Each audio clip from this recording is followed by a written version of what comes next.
This is the third time I've tried to write this video. To be able to put into words how damaging this game has the potential to be has been difficult. Trying to fit everything into one video has been difficult. Even forcing myself to play this game for footage has been difficult. And with desperate move after desperate move after desperate move by the developers being brought to life by the developer community, I figured now would be the time to finally make this video. Finally time to talk about Pet Simulator 99. I've made a lot of small jabs towards this game and its predecessors over the years. First, I was making fun of Pet Simulator X because it seemed like a pretty low-effort corporate copy and paste Roblox game that did not have any sort of character to it, but realistically, other than the occasional strange move by the developers like trying to force an insanely cringe NFT project down our throats, PSX just kind of existed in its own little bubble. Now, was that bubble also the front page of Roblox? Yes, but what I mean by bubble was the fact that it didn't really impact how developers make games as severely as Pet Simulator 99 does. And now that PS 99 has been out for a little over 6 months, I figured now would be the perfect time to talk about how dangerous this game really is. So for those of you living under a rock, Pet Simulator 99 is a very simple game that has absolutely taken over Roblox in more ways than one. The only real mechanics in this game are picking up coins and opening eggs. There are several things to make this easier, like books that give you special boosts, treats that make your pets better at breaking coin piles, and other such small things that increase your overall efficiency. On the surface, it seems like yet another harmless Roblox game. Maybe it's somewhat brain rot adjacent, what with all of the flashing bright colors and absurd amounts of coin noises, but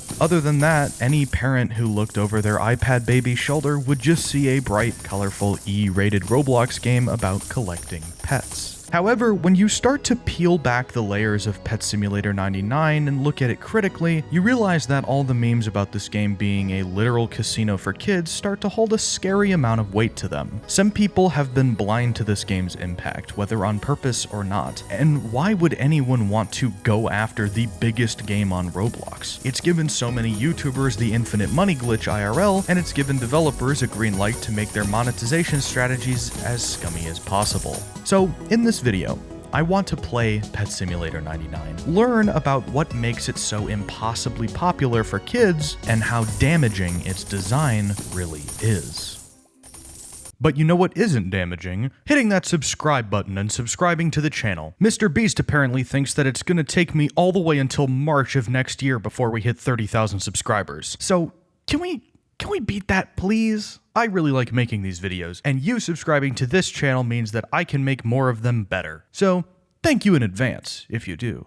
Preston Parks has been a Roblox developer for over a decade at this point, having created several games including Disaster Dome and the Giant Survival series. However, his most towering Roblox achievement is the Pet Simulator saga, consisting of 4 games: Pet Simulator, Pet Simulator 2, Pet Simulator X, and now Pet Simulator 99. All of them follow a similar format to the one I just described. However, if you go back and play Pet Simulator 1 versus Pet Simulator 99, you'll not only see a massive increase in quality control, as these games have freelancers tripping over themselves to work on it, but also a massive increase in monetization. Now, don't get me wrong, I'm a big advocate for developers monetizing the ever-loving crap out of their Roblox games. Roblox games don't make themselves, and while other game developers on other platforms earn around 70% of their sales from sites like Steam and itch.io, Roblox developers make only about a quarter of their actual sales. This is mostly because it's free to make a Roblox game. Literally anybody can pull up, make an account, and drop a banger game on Roblox. The servers are free, albeit somewhat outdated and slow, the API is generous in features, and the actual software, Roblox Studio, is free as well. So as Roblox has grown, so too has the developer community, as well as the realization that Roblox is now literally the largest gaming platform on Earth. To reiterate, I encourage developers to monetize their games, because that's what grows Roblox as a platform. However, the way that Pet Simulator 99 does it is extremely scummy at best and downright dangerous at worst. Allow me to explain.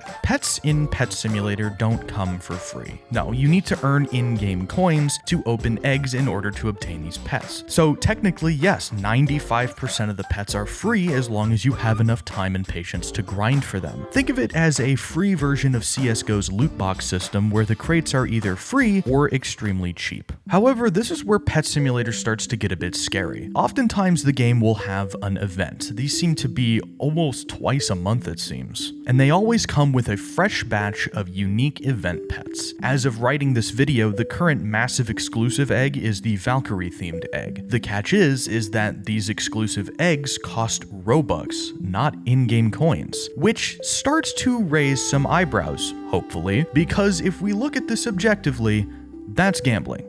Like, that's gambling real money. And okay, you could argue Roblox isn't a real currency, but it's a currency that you buy with real money. And when the chances of getting the best pet are this low, concerning is merely the tip of the iceberg. Pet Simulator 99 also comes with a myriad of different game passes. These do everything from allowing you to open a bajillion eggs at once, to gaining money faster, to just straight up boosting the odds of you getting a rare pet. As of writing this, if I were to purchase every single Game Pass currently available in the shop, it would cost a disturbing 17,565 Robux. For reference, if you were to simply buy 17,565 Robux, it would cost you a little over $150 in real-world United States dollars. Now, you could argue that these Game Passes are optional, that they aren't needed to progress the game. And that's true, they technically aren't. But at some point, the grinding gets so long and so ridiculously slow that you might as well drop at least, a couple Robux on some Game Passes, am I right? Remember, these Game Passes are on top of event items. And I mean, there are people who have spent literal thousands of real-world dollars on this game, and no one bats an eye. Preston knows what he's doing, there's no doubt about that, but you have to remember that there are very young kids playing this game. As an adult, I can understand the value of money and how precious it really is. I understand that spending thousands of dollars on pixels isn't a wise financial decision, and that gambling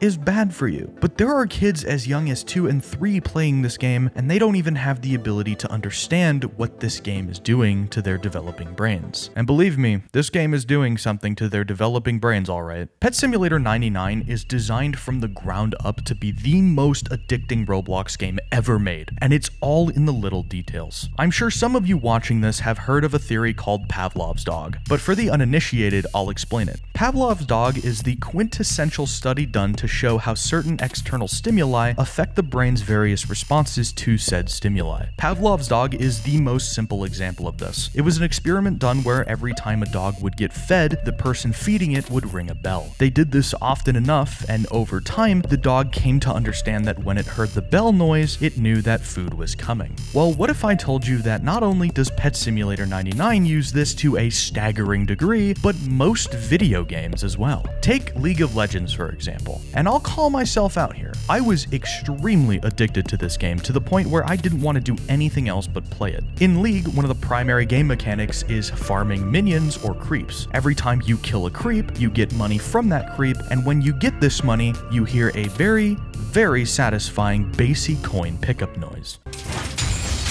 In this scenario, I'm Pavlov's dog, and I realized that this sound is one that signals that I'm one step closer to buying a new item. In fact, all of League's sound design is made to be as satisfying as humanly possible so that you'll always come back for more.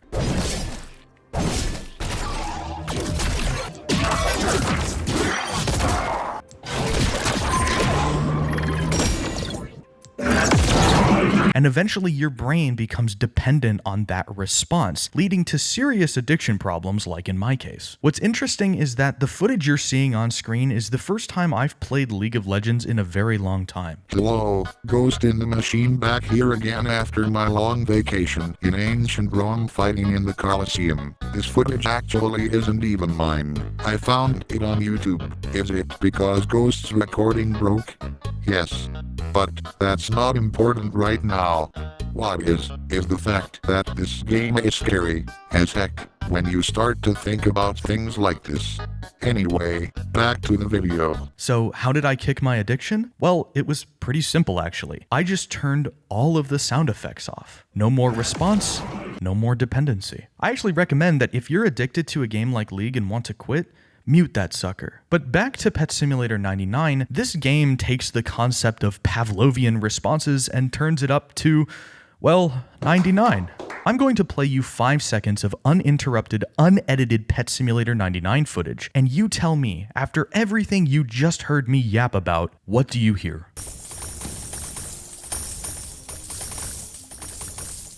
Money, coins, plinks and clinks of money in your pocket, constantly without ever stopping. When this game came out, everyone was like, wow, you get to have 99 pets out at once. How generous. Well, why do you think that's really the case? Here's my game theory. More pets means more money faster, which means more severe Pavlovian training. By playing this game, we're literally being trained like dogs. Now, this isn't anything new. Casinos have been using bright colors and loud, satisfying sounds to lure people into dropping their entire life savings into a slot machine. But there's a key difference between a real-life casino and Pet Simulator 99. Across the country, you need to be, at the very least, 18 to gamble legally. You don't need to be anything to make a Roblox account, but more specifically, you don't need to be anything to be able to play Pet Simulator 99, because Pet Simulator 99 is a quote-unquote all ages rated experience. Verified email? Optional. Phone number? Nah. ID? Not needed. Age verification of any kind? Who needs it? Pet Simulator 99 uses the same Pavlovian techniques that casinos have mastered, except that literal babies can do it without any restrictions at all. So what has this done to Roblox as a whole then? I said before how Pet Simulator X was in its own little bubble, right? Well, that was a bit of a lie.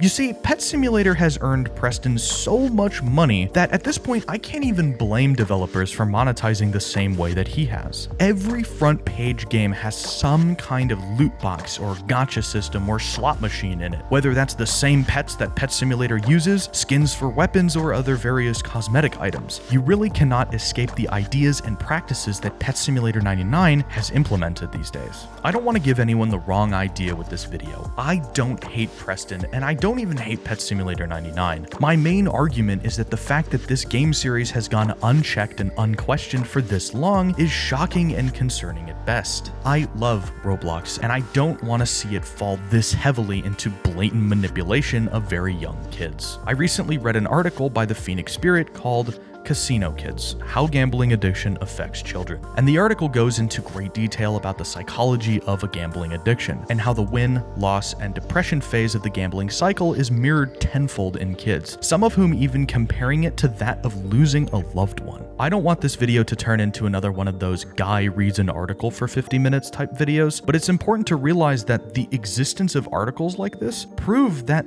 games like Pet Simulator 99 are becoming a systemic issue in the larger online space. The bottom line is that this game is gambling, plain and simple.